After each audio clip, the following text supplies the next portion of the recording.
Next topic వచ్చేసి distributed objects and remote invocation. So first of all we will discuss what is distributed objects. In a distributed computing environment, distributed object communication realizes communication between distributed objects. In a distributed computing environment, distributed object communication realizes communication between distributed objects. The main role is to allow objects to access data and invoke methods on remote objects. The main role is to allow objects to access data and invoke methods on remote objects. So invoking a method on a remote object is known as remote method invocation. RMI అంటే ఏంటంటే invoking a method on a remote object is known as remote method ఇన్వోకేషన్.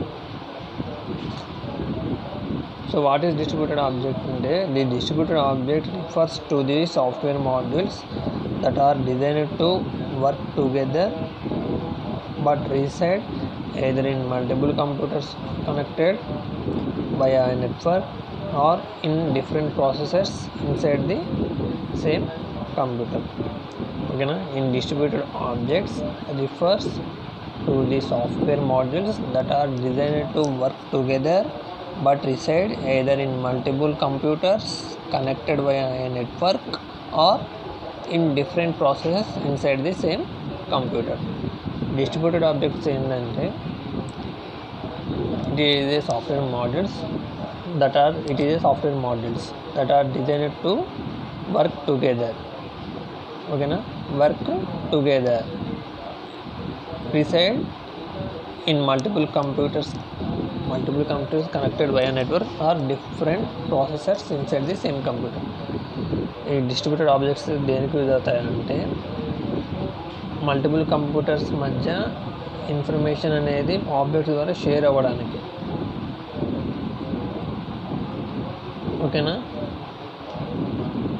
ఒకదానికొకటి work చేసుకోవడానికి different కంప్యూటర్స్లో or within same కంప్యూటర్లో different process మధ్య work together చేసుకోవడానికి. Multiple computers అంటే different computers మధ్య నెట్వర్క్ కనెక్ట్ అయ్యి వర్క్ అనేది షేర్ చేసుకోవడానికి అంటే కలిసి చేసుకోవడం. ఆర్ సింగిల్ కంప్యూటర్లో డిఫరెంట్ ప్రాసెస్లో వర్క్ అనేది కలిసి చేసుకోవడం జరుగుతుంది. ఇక్కడ చూడండి, మెషిన్ 1 అండ్ మెషిన్ 2 మెషిన్స్ ఉన్నాయి. దీన్ని క్లయింట్ అంటాం, దీన్ని సర్వర్ అంటాం. సో ఇక్కడ ఏముంటుంది, caller and stub. Called object skeleton network ద్వారా కనెక్ట్ అయింది. సో ఇక్కడ ఏమవుతుందంటే క్లయింట్ రిక్వెస్ట్ కాలర్ ఫంక్షన్ ద్వారా రిక్వెస్ట్ ఏం చేస్తాడు స్టబ్కి త్రూ స్టబ్ ద్వారా దీనికి సర్వర్కి. Here machine is the caller calling through stub. Stub is having a proxy of the server. Stub అనేది proxy, it having proxy of the server.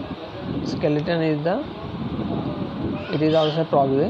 Skeleton is having a proxy of the client. Stub is having proxy of the server. Skeleton is having proxy of the client.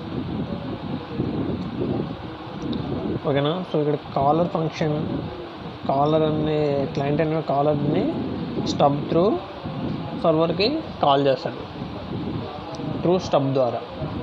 So అప్పుడు ఏమవుతుంది, skeleton అనేది ఈ request తీసుకొని called objects ఇస్తుంది. Called objects అది ఏదైతే caller నుంచి వచ్చిందో దాన్ని కాల్డ్ ఆబ్జెక్ట్ మళ్ళీ రిటర్న్ సెండ్ చేస్తుంది కాలర్కి. సో ఇక్కడ సర్వర్లో అయితే ఏదైతే ఆబ్జెక్ట్ యూజ్ చేస్తామో క్లయింట్లో కూడా అదే ఆబ్జెక్ట్ యూజ్ చేస్తాం. ఇక్కడ ఒకటే ఆబ్జెక్ట్ యూజ్ చేస్తాం, ఇక్కడ ఒకటే ఆబ్జెక్ట్ యూజ్ చేస్తాం. ఆ ఆబ్జెక్ట్ని మనం ఏం చేస్తున్నాం, డిస్ట్రిబ్యూట్ చేస్తాం. ఇక్కడ నుంచి ఇక్కడికి, ఇక్కడ నుంచి ఇక్కడికి. ఇక్కడ క్లయింట్ నుంచి వచ్చిన రిక్వెస్ట్ అనేది సర్వర్కి వెళ్తుంది. ఇక్కడ క్లయింట్ నుంచి కాలర్ ఆబ్జెక్ట్ అనేది సర్వర్ సైడ్ వెళ్తుంది. సర్వర్లో ఆ కాలర్ ఆబ్జెక్ట్కి కాల్డ్ ఆబ్జెక్ట్ మళ్ళీ క్లయింట్ సైడ్ వస్తుంది. So distributed objects working together in the client side as well as server side.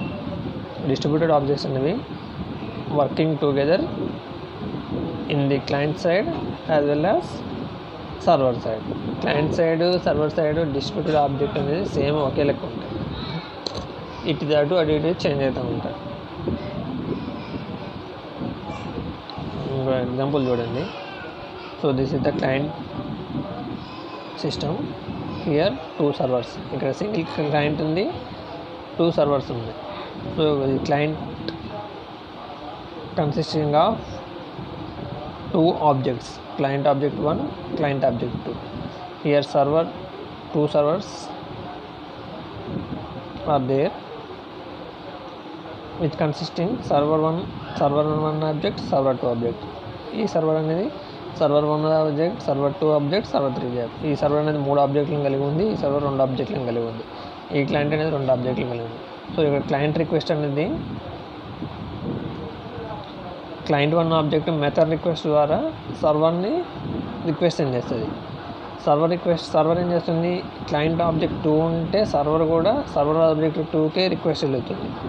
Server 1 object server 2 ఆబ్జెక్ట్కి వెళ్ళదు. ఏదైతే ఆబ్జెక్ట్ ఉంటుందో అదే ఆబ్జెక్ట్కి రిక్వెస్ట్ వెళ్తుంది. ఇంతకుముందు మీకు చెప్పా, ఇక్కడ ఏదైతే ఆబ్జెక్ట్ ఉంటుందో అదే ఆబ్జెక్ట్ సేమ్ ఇలాంటి ఆబ్జెక్ట్కి ఇక్కడికి వెళ్తుంది. ఇక్కడ ఏదైతే ఆబ్జెక్ట్ రిప్లై వస్తుందో సేమ్ అదే ఆబ్జెక్ట్ ఇక్కడికి వెళ్తుంది. సో ఇక్కడ ఆబ్జెక్ట్ సేమ్ ఉంటాయి. సో ఇక్కడ చూడండి, క్లయింట్ 2 ఆబ్జెక్ట్ మెథడ్ రిక్వెస్ట్ ఎక్కడికి చేస్తుంది, సర్వర్కి చేస్తుంది. సర్వర్ ఏం చేస్తుంది, సర్వర్లో ఉన్న ఆబ్జెక్ట్ 2కి మాత్రమే ఆ రిక్వెస్ట్ని ఇస్తుంది. దాని ద్వారా రెస్పాన్స్ అయ్యి మళ్ళీ అదే ఆబ్జెక్ట్ నుంచి ఇటు వెళ్తుంది. ఇక్కడ క్లయింట్ ఆబ్జెక్ట్ 2 నుంచి వెళ్తే ఇక్కడ సర్వర్ ఆబ్జెక్ట్ 2కే వెళ్తుంది. సర్వర్ ఆబ్జెక్ట్ 2నే వర్క్ అవుతుంది. క్లయింట్ 1 ఆబ్జెక్ట్ సెండ్ చేస్తే మెథడ్ రిక్వెస్ట్ సెండ్ చేస్తే ఓన్లీ సర్వర్ ఆబ్జెక్ట్ 1కి వెళ్తుంది. సర్వర్ ఆబ్జెక్ట్ 2, 3కి వెళ్ళదు. ఇక్కడ ఏదైతే ఆబ్జెక్ట్ నేమ్ రిక్వెస్ట్ చేస్తామో సర్వర్లో ఉన్న అదే ఆబ్జెక్ట్కి వెళ్తుంది. ఆ ఆబ్జెక్ట్ నుంచి మళ్ళీ రిప్లై వస్తుంది. అర్థంగా, ఆ క్లయింట్ ఆబ్జెక్ట్ 2 సెండ్ చేస్తే సర్వర్ ఆబ్జెక్ట్ 2కి వెళ్తుంది. సర్వర్ ఆబ్జెక్ట్ 1కి సర్వర్ ఆబ్జెక్ట్ 2కి వెళ్ళదు. క్లయింట్ 1 ఆబ్జెక్ట్ నుంచి సెండ్ చేస్తే సర్వర్ ఆబ్జెక్ట్ 1కి వెళ్తుంది. ఈ సర్వర్లో సర్వర్ ఆబ్జెక్ట్ 3 సర్వర్ ఆబ్జెక్ట్ 2కి వెళ్ళదు. సో ఈ 2 ఆబ్జెక్ట్స్ ఒకే లెక్క ఉంటాయి. ఇది ఆబ్జెక్ట్ 1, ఇది ఆబ్జెక్ట్ 1. సో ఇక్కడ రిక్వెస్ట్ వస్తుంది, ఇక్కడ రెస్పాన్స్ వెళ్తుంది. సో ఇది డిస్ట్రిబ్యూటెడ్ ఆబ్జెక్ట్స్. సేమ్ ఆబ్జెక్ట్ అటు ఇటు డిస్ట్రిబ్యూట్స్ అవుతూ ఉంటుంది. ఓకేనా.